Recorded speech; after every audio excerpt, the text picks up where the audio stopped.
Hi guys, this is Mr. Assassin here today to do chapter 140 of the 7 Deadly Sins, and let's get right into it. Basically, Ban had a very rough childhood. He was constantly being beaten, he had to steal for his food, he didn't have anyone to provide for him.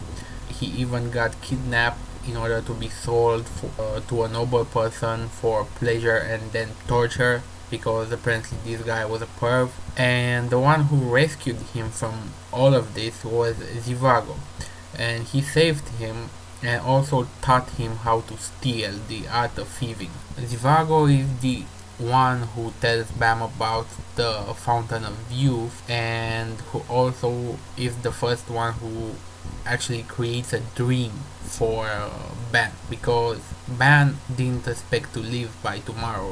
When he was alone, he had no expectation of tomorrow, of the future, and now he finally is able to dream for the first time. And this is what I was talking about. Like, Bam has character development, and the character development of Ban is very good, and he's a person you can relate to if you have problems in your life. So he has powers, but his powers don't help him with anything. And I didn't realize how much Ban was suffering, because he has such cool powers in my opinion, but he is suffering, and he is damned to suffer for eternity, because he is eternal. He cannot die and he cannot be killed. He will not grow old. And Elaine is dead, his only love is dead, and he will never meet up with her. Even though she lives in the world of the dead, him not being able to die ever means he will never meet with her. So it is an eternal drama. And Bam's character, just by that standpoint alone, is a great character, and a very complex character. Apparently, Zivago has a son named Firion, and he only goes to visit his son at night, which is strange. But then we get to find out that Zivago was actually a beast man, and Firion is a beast child. So Firion and his father could only meet at night, where they cannot be seen. And Zivago has some sort of a scarf that when he puts it on his forehead, he transforms into a human, I think so.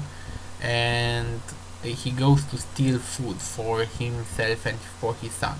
One day, Bam and Zivago were supposed to make a heist. Zivago was late because he overslept. Bam gets captured and starts being beat by the guards. But when Zivago gets there, he has to make a choice, because some of the guards were beating Bam, and some of the guards were stating that they saw a beast child in the forest. So he has to choose between Bam and his son Firion. So he chooses his son, and he deserts Bam. He apologizes, but he deserts Bam and goes to save his son. But he doesn't make it in time, so he loses his child.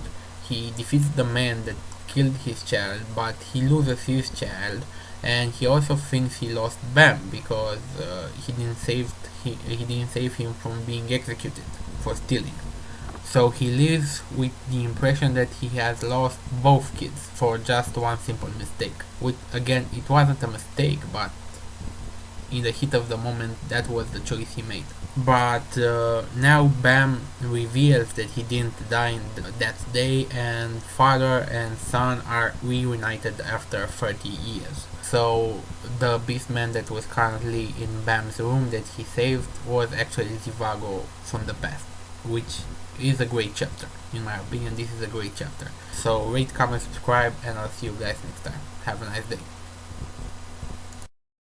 Any rational society would either kill me or put me to some use.